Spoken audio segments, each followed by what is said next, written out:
Welcome to the Job Pod with Job Service North Dakota. I'm Dusty Hillebrand, your host, and today we have John Deere in the studio with us, and we're going to be talking about their veteran hiring program initiative. So when I was 16, it was after the flood in '97 in Grand Forks here, and the town was it was pretty wild. And for a 16-year-old, it was even more wild. And so I went to work for RDO Equipment in Grand Forks here, and that's the construction equipment store. And it was a very busy time for the store because of all the construction that was going on and trying to fix homes and roads and bridges and everything else in the area. I got to learn to drive equipment and how to do a wheelie with a skid steer, how to I learned how to drive a stick for the first time in 5 minutes, or maybe 10. They showed me around the yard a little bit, and then they said, "All right, we need you to drive to the other side of Grand Forks." And it was a great summer. I worked with a bunch of great people. I learned a ton as a 16-year-old kid with very little experience, just to how that world works and the people that are in it. I got to see some really cool things, and so I'm happy today to have the crew from John Deere here in the studio with us, and like I said, we're going to be learning about their military and veteran recruitment programs. So my guests today are Greg Bergman he's the General Services Manager for Valley Plains Equipment and also an Army veteran. Dave O'Connell with John Deere Electronic Solutions in Fargo, and he's the Military Employee Resource Group Leader, also an Army veteran. And as some of you have heard before, I'm an Army veteran. And we have Mike Brecky, who is the Territory Customer Service Manager, and he's out of Grand Forks, and he's not a veteran. I just wanted to point that out. Odd man out. So, and that's okay. We're happy to have you in here anyways. Thank you. All right. So we're going to get started, and I'm excited about this.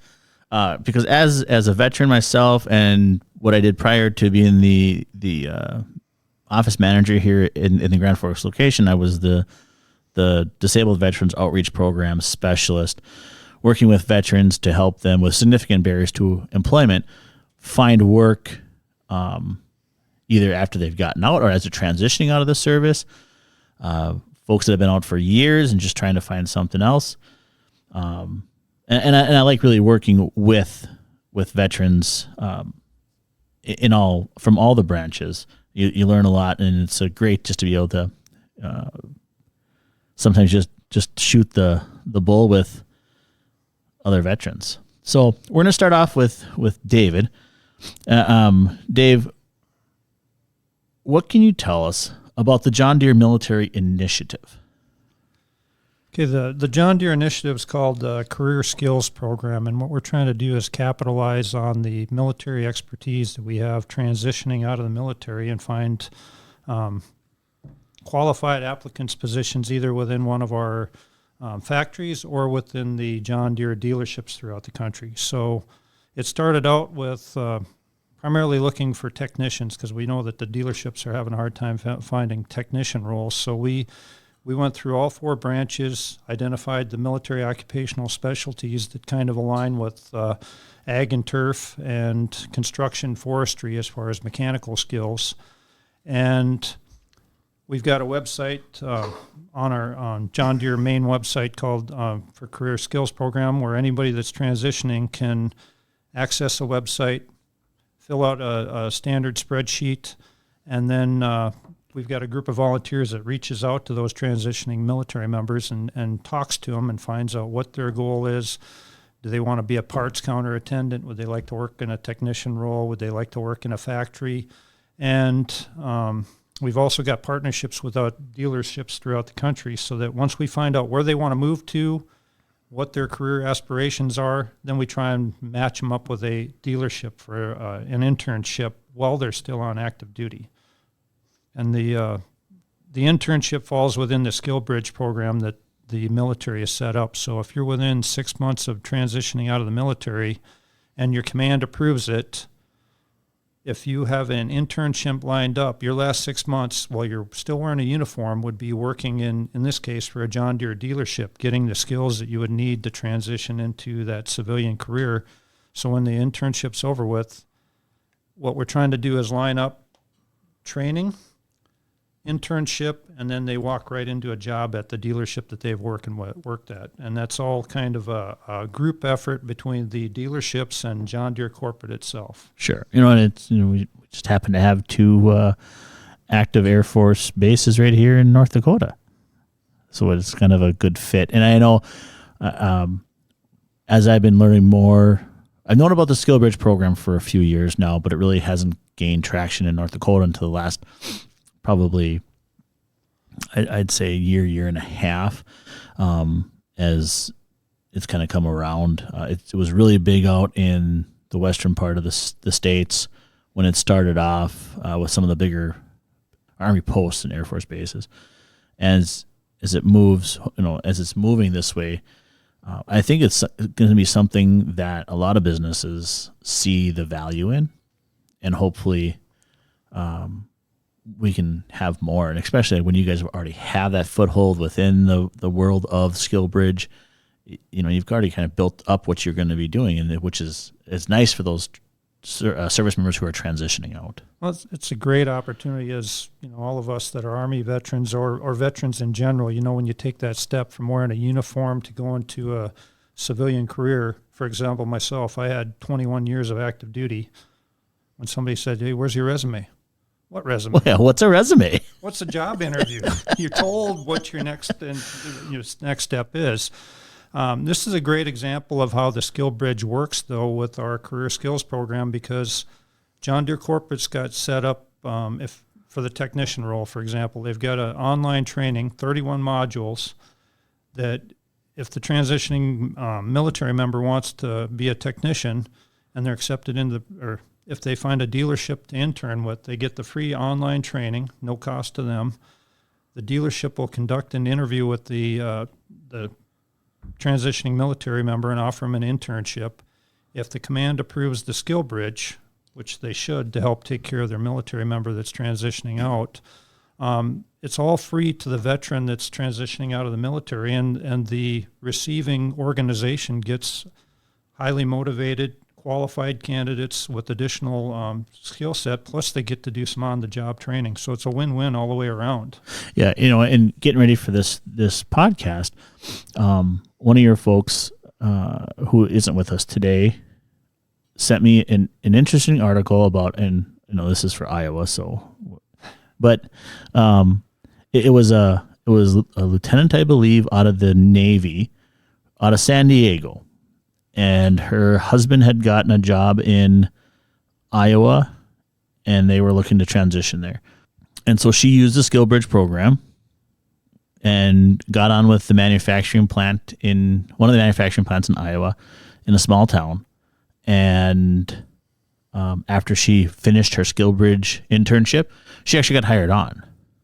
And that's the intent of it, is,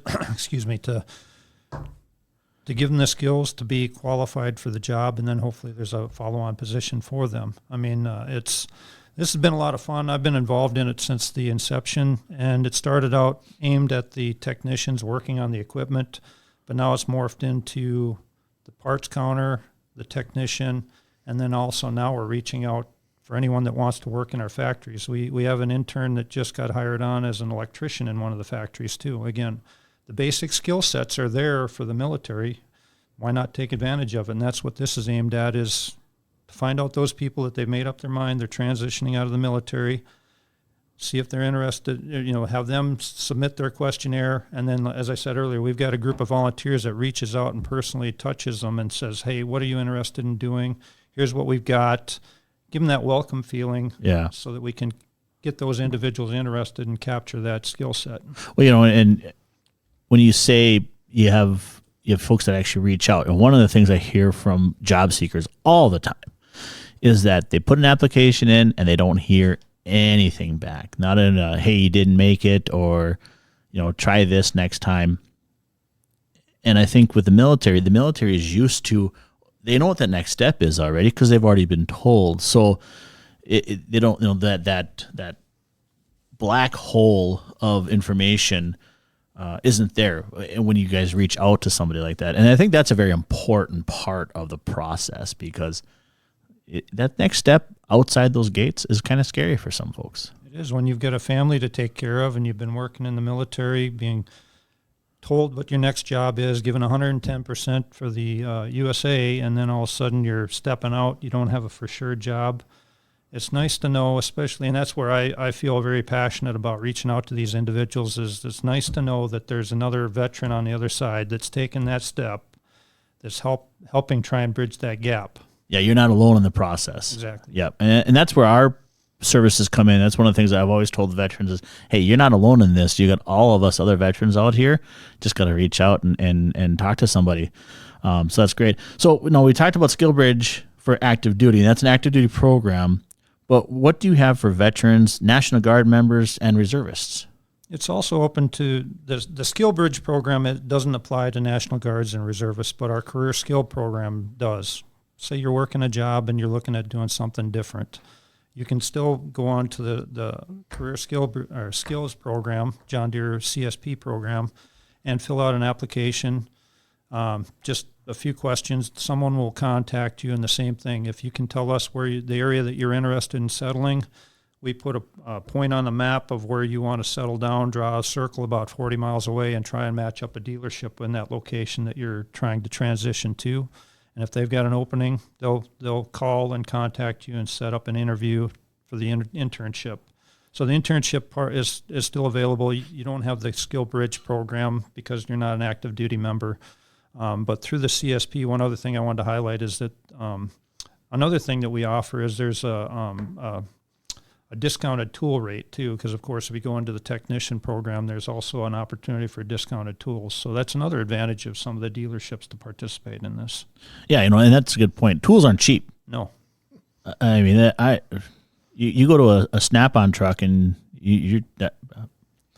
my wallet just clamps shut. And you aren't buying anything from there. We're going to go down to, it used to be Sears, and they're not here anymore. So, now one of the things that we had talked about prior to this is that there's a veteran support group within John Deere. Can you explain a little bit of that? Yes, we call it the Military Employee Resource Group, and it's one thing that John Deere feels pretty strongly about is having engaged employees. So we've got an enterprise military employee resource group that's made up of veterans throughout. I think we've got 8 different factories and facilities. I'm the leader of the chairman of the Fargo-based one, but as far as like I said, there's 8 different factories that we've got to start it up in, and we're trying to branch out to more. But once you've worn a uniform, I think we'd all agree that once you've worn the uniform, you still got a bit of that camouflage on your skin, and you're going to keep it there forever. So we've got that common bond that comes with the military, and that's what through the Employee Resource Group. And what we're trying to do is give back to those active duty members and fellow veterans out there. So we've done things like coordinate giving out face shields to the Veterans Administration in Fargo. We do different activities that are aimed at giving back to veterans, and then also just for the employees as a whole. So that's how I became involved in the CSP program. We've got, when I say these volunteers that reach out and call people, that they're from all across the country. Everywhere there's a John Deere facility, we probably got 1 or 2 people that's participating in these type of events.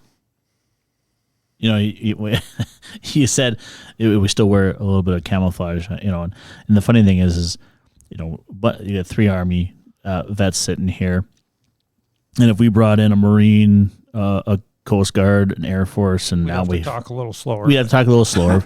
But we can still poke fun at each other, but we all get along, and I think that's that military thing. And which is, as a vet myself, I enjoy being able to do that. You meet somebody, you can rib them a little bit, and they're going to rib you back, and you can go, then you go to work. We're going to swap over to Greg now, and Greg, you work with Valley Plains Equipment. So can you give us a rundown on what your company is, and then why does John Deere and Deere dealers like to hire military veterans? Sure. Valley Plains Equipment is a John Deere dealership with several different locations within North Dakota. We're also a part of Brandt Holdings, so we're just a small cog in a much larger organization. Within Brandt Holdings, we have 32 dealerships in North and South Dakota, Minnesota, Nebraska, and Iowa. I personally like to hire military people because of my background. I have a long family life of military. My father was in the Air Force for 28 years and retired. My father-in-law retired 22 years within the Army. My oldest son spent 6 years in the Air Force, and of course I did 12 years in the Army. So I have a pretty good understanding of what you're going to get when you hire people that come from the military. Understand the transitioning, as Dave was saying, how difficult those times can be and how scary they are for a lot of us. And it doesn't have to be scary. The first 6 months are probably the most critical, getting on your feet and getting a steady income and getting the benefits and things that the military does have to offer us. Military people, while they're in the military, they get a pretty good background on the fundamentals of technicians, and I primarily focus on technicians within my role. And it teaches them how to read electrical schematics, how to work on powertrain components, and the different aspects which we would consider the basic fundamentals. And then the program through Deere, that what they offer, it pretty much just familiarizes them with our products and our equipment so that they can apply the skills that they've learned in the military to the civilian world and what we do. I think even more importantly than their technical skills and background that they learn, I think a lot of it has to do with their commitment levels and their discipline levels. People in the military have discipline. And, as an employer, that's what we're looking for. We're looking for somebody who's committed to their job, somebody who cares, that's engaged, that's willing to go the extra mile when the chips are down. I like to say we're not really in the equipment business, but we're in the people business. And producers like to do business with dealerships that are there when the chips are down, when they need help. And people from the military are used to that. When their number is called, it's time to go to work and it's time to get the job done. And that's really what attracts me to ex-military people within our organization. Yeah, you can have a farmer that's out in the middle of a field break down, and then no one shows up to help them. That doesn't work. And like you said, it's a people business. Building relationships is important. One of the things about no matter what branch you're in, and whether you're reservist or National Guard or full-time, you have to be able to jump into any situation and get to work. And I think that's something that's, like you said, it's an important part of what the service brings, what some of the skills. And I can definitely see the positive part about hiring a veteran for that kind of stuff, especially in this kind of industry. Without a doubt. For the last 20 to 25 years, we've had a shortage of technicians within our industry, whether it's within the implement dealers or your construction dealers, the trucking world. We've tried everything in the world we can do to, convince people to, this is a good career. This is a place that you want to be. It's for hardworking people. And, we went from in the old days where, nobody paid for your school, nobody paid for your tools to, basically today we roll out the red carpet for them. And, we pay for their tuitions if we can get them into a John Deere Diesel Tech program.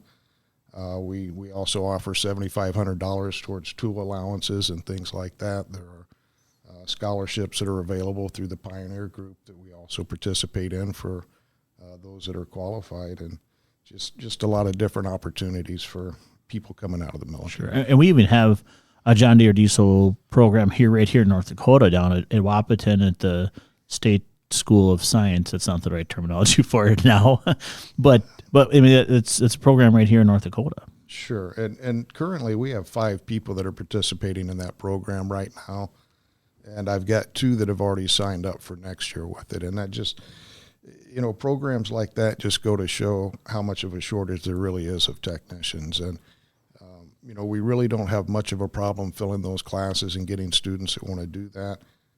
As of recently, if you look back 10 to 15 years ago, it was a little bit harder to convince some of these younger kids that, this is the route that they want to take in life. And it's an excellent opportunity for us, because once they come out of that school program, they are a certified John Deere technician and they're ready to go to work. We'd typically send them with a mentor and, have somebody job shadow them for about their first 6 months. And, by then they're pretty much ready for prime time and ready to be turned loose.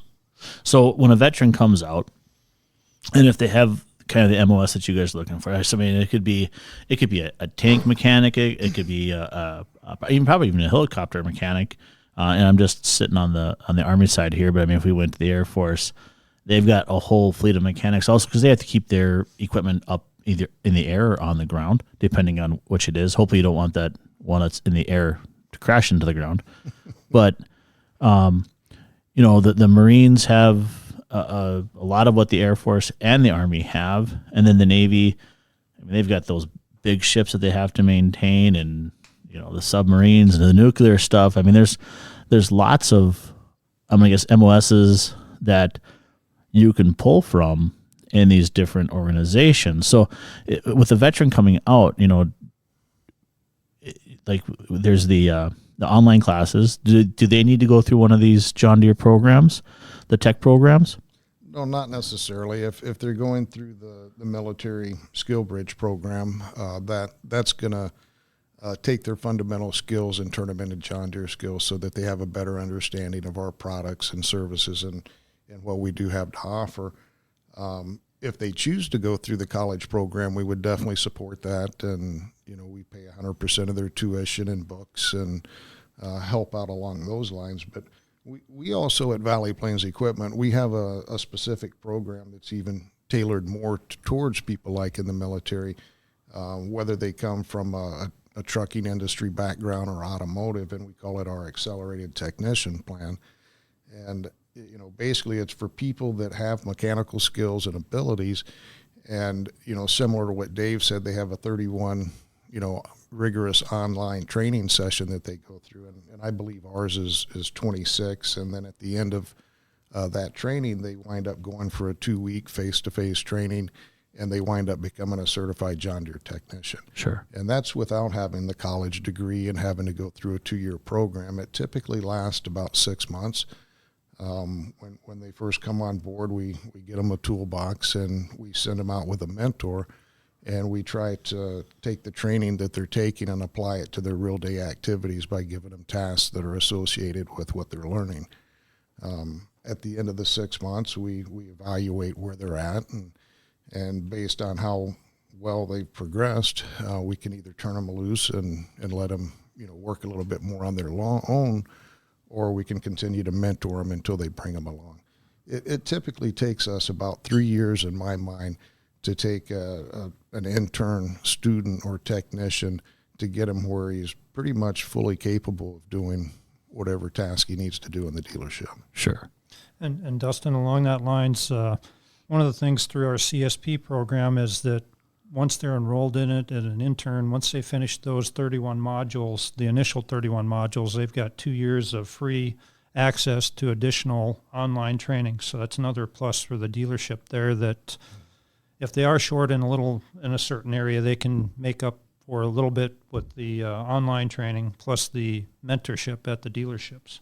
And that works really well for us, because the basic training is the fundamentals of what they need, and then once they've completed that, we have a development program or career pathing for our technicians, and we take that extra 2 years of training that Deere offers us, and we can have them specialize in, different types of products, whether it's sprayers or combines or tractors or whatever our needs may be in the shop. And for Deere to take care of that cost for us for 2 years is huge, because we're really big on developing employees and career pathing and making sure that there's a future for them down the road. Yeah, I mean, just the farming industry, construction industry, forest, it's everything's always changing. And, not that long ago, you had to sit at that steering wheel in a tractor and you had to do it. You had to drive that thing up and down. Now you plot in your GPS, it does it for you, but on the other side of it, that's on the farmer side, but on the tech side,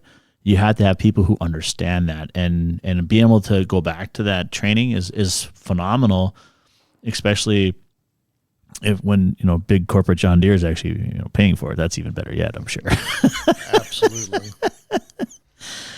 And you're right, Dusty. The technology, as it's grown over the years, I can remember 20 to 25 years ago when we dreamed of the capabilities that we have today. Within the John Deere Operations Center and the GPSs, we're getting alerts continually on our customers' equipment that we monitor. We have the ability to do remote diagnostics and, download different softwares and things like that. And, customers are really impressed when you give them a call and let them know that, hey, I've been monitoring your machine and I noticed you're having some problems. And, I think people in the military can relate to that, because most of them probably have some type of computer skills, or they've used different types of, business systems within. And when they see that technology, I think it just really gets people excited. Yeah, I agree. I think I could about imagine being that farmer and you get a phone call like, hey, we've been watching your stuff. You need to. And they're like, oh, thanks. Appreciate that. I didn't see that. One of the things that I see here in the office is that, we'll get some folks who might not be the most technically savvy folks out there, and they really appreciate the help that they get. And I'm going to guess that if a tech's out with a farmer or a construction company and they say, hey, did you know about this? And they can show something that make their job that much easier, they're more than happy to see that. Absolutely. So, Dave, we've talked about the different positions kind of overall, but what type of jobs are available at John Deere? As far as John Deere corporate, it kind of runs the gamut of everything. Depending on where an individual wants to go, if there's a John Deere factory there, we need welders, electricians, just general assembly on the production floor. As you talked about earlier, there was an Army lieutenant, or a Navy lieutenant. Our husband got a job with John Deere, and she wanted to transition to the Quad Cities area, so she went through the internship program. So now she's working down there in the office area. I don't remember exactly what role, but we have a gentleman, Dave Ottavanelli, I think is his name, and he's working with a number of different veterans organizations for those members that are transitioning out to try and get the word out there that if you're interested in working for John Deere, fill out the questionnaire and we'll try and find you a home somewhere, utilizing the skills and the knowledge that you picked up in the military. And one of the things I find very interesting is that not only is it the corporate side of it, but the corporate side is also helping the dealers and fill these positions through the program. Well, it's just like what Greg was saying. Bottom line is, we have to take care of our customers, and the customers are taking care of us. They're the ones that are putting the seeds in the ground and growing food for everyone. So if we can't take care of the customer in the field, and if we're not helping out the dealerships, we're not doing anybody any service there. So that's the main thing behind this partnership that we've developed here, is to keep our customers happy and make sure that the technology works like it's supposed to. And it's been a good run. I really enjoy being involved in the program, just because we're finding veterans homes, they're taking care of the equipment, the dealers are happy, the customers are happy, and it's win-win all the way around. Yeah, definitely. Okay, Mike, how many John Deere dealers are in North Dakota? Because I know there's a few, maybe more than two. And how many would you say are looking to fill openings? I don't know exactly how many locations are in North Dakota. There's 8 organizations in North Dakota, but I can't tell you the actual number of stores, but that does occupy the entire state. But I would say virtually every organization would hire a technician or they're all looking for help all the time, it seems like. Sure. So, and it's, basically pick where you want to live and, just say, for example, one location in an organization that they didn't have any space. Well, they'd do whatever they could, put you in one of their other stores to, if you're the qualified candidate they're looking for. Yeah, they're not going to turn anybody away. No, definitely not. Yeah, and it's it's very rare that you find a company that no, we're full. No, we don't want you. Go find someplace else. I'm just going to throw this one out there. We kind of covered a little bit, but maybe we can go a little more into detail. What type of jobs are available at John Deere dealers? Because I know, like for me, from my experience, I was a parts runner when I was 16. It was a great job. I didn't get paid anything. It was, I think, we started off at minimum wage, and I probably broke more things, and I probably owe money for what I broke. But there's lots of different areas within a dealership. So, what kind of positions are we looking for in those? We've got the technicians that we've kind of touched on, and also partsmen. Sales is, I don't if that's the particular skill set that people have. That's always looking for salesmen as well. And then probably the fourth department is the integrated solutions, which is dealing with the technology, your auto track and your section control turning, the technology basically turning your planter seeder on and off, or to save on seed and fertilizer or chemical if it's your sprayer, just making the machine more efficient. So basically the four departments is, and I think just about any organization, if, would take any one of those positions if the right candidate came around. Sure. When it comes to integrated solutions, you brought up, like we talked about a little bit earlier, the machine turning itself and everything, but that kind of opens up a whole new territory for some of these folks that are coming out. You might have been someone who's been turning wrenches, but that's not really what you want to do when you get out. That doesn't mean you have to. As a military veteran, you can take those skills and transition into something like that. And I think that's a good point for those folks who are listening, that just because you're turning wrenches one day doesn't mean you're going to be turning wrenches. And just because you're selling equipment and you don't like that doesn't mean that you have to sell equipment for the rest of your life. You can go and turn wrenches. I know a lot of guys that, or not a lot, I should say, a few guys that didn't like that part of it, and they said, I want to go back to turning wrenches, and that's what they did, and that's what they really, truly enjoy. They like getting their hands dirty, and they like smelling like motor oil when they get home, and that's what they like to do. And we're finding that with some of the applicants for the CSP program, too, is that I've talked to quite a few that are 20-year veterans looking to retire. They've had to lead soldiers or airmen or seamen, and the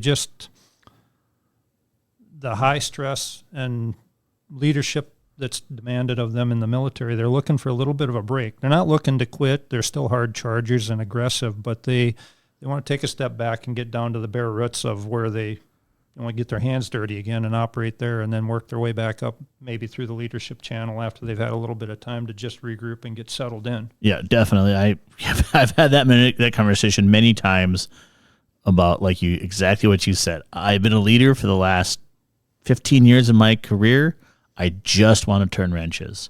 I had a conversation with a helicopter pilot for the Army not too long ago, and he was a chief warrant officer, and I said, "How come you didn't ever become enlisted or a full officer?" And he said, "Because I like to fly, and if I had become a full officer, got full commission, then I wouldn't. I would have had to leave that position, and I would have had to do the more officer roles. And I like to fly." And I've had that conversation with folks from the Air Force Base here at Grand Forks. I miss getting my hands dirty. That's what I want to get back to. I had fun leading my troops, but I'm good. So we've talked a lot about the program and what it means, what it is, but and maybe our listeners need to know, how do they find more information and get signed up for this program? It's for the career skills program. It's on the John Deere website. It's www.deere.com/military CSP. So if you type that into your website, then you'll get our career skills program. And it's also listed within the DoD Skill Bridge. We're approved within the DoD Skill Bridge program. So if you go to your transition, if you're on an active duty base, go to your transition center and look it up through there and talk to your transition center, and they can get you some information. But it's on our John Deere website is the main point of contact. Sounds good. And I think we can figure out a way to put that on the listing here too, maybe. And Greg, what about for Valley Plains? Yeah, our website is probably the best resource that we have. It's going to cover the career skill programs that Dave was talking about as well. We have information on there, as well as our recruiting programs for the accelerated tech and our John Deere diesel tech and non-John Deere diesel tech program for that matter.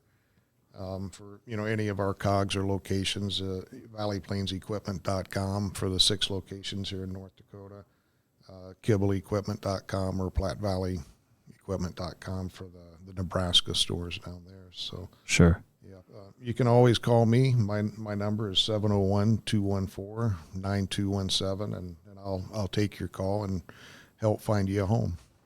Sounds good.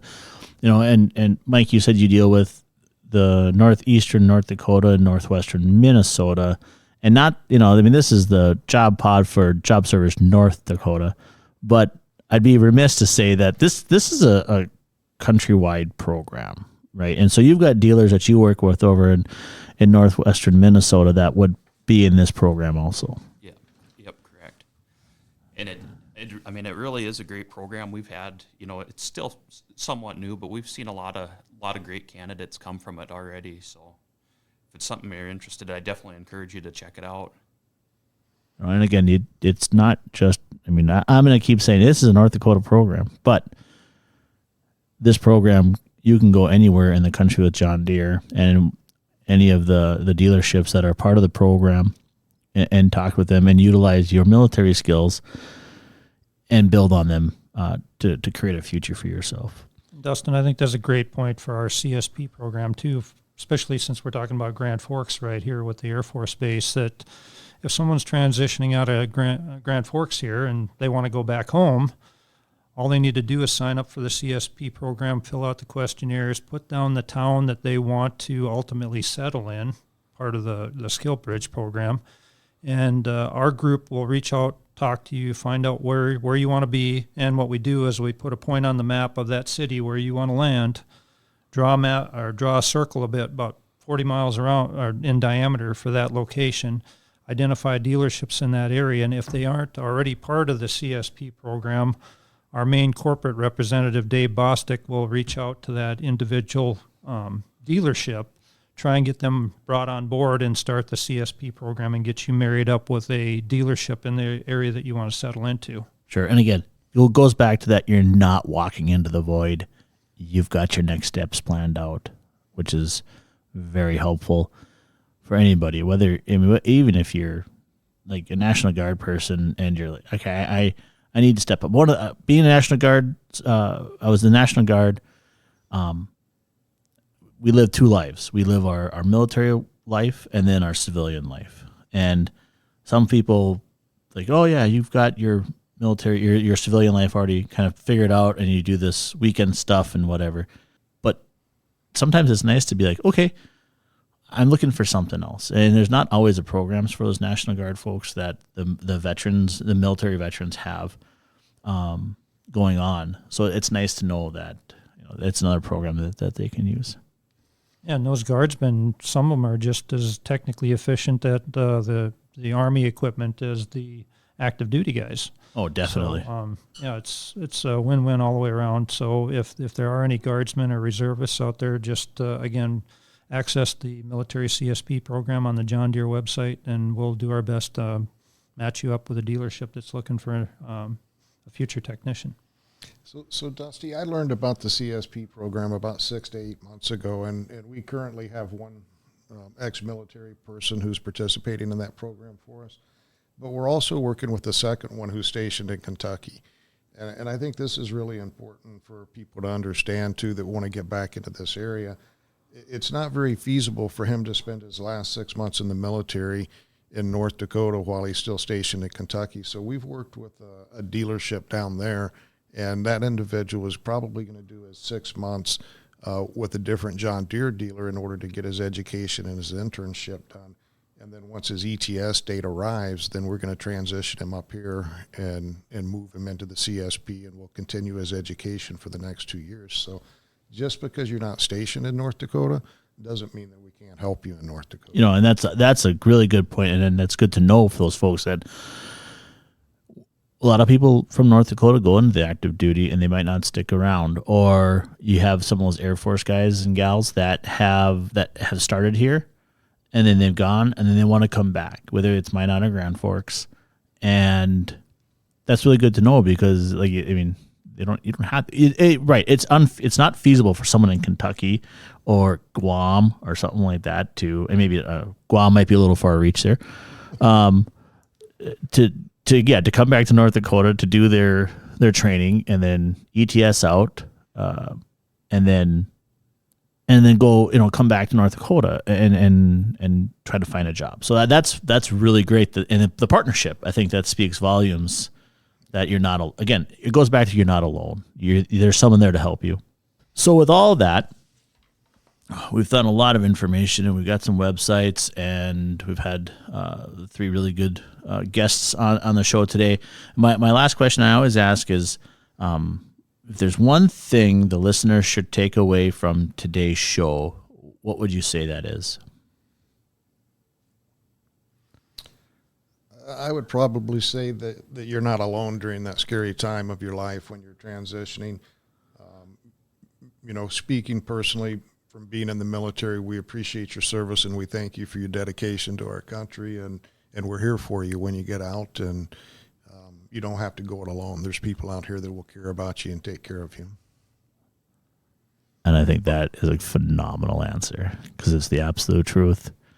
It is. So I want to thank Dave O'Connell, Greg Bergman, and Mike Brecky for coming onto the Job Pod today and spending some time with us. Why don't you come on back and help us listen to the next Job Pod?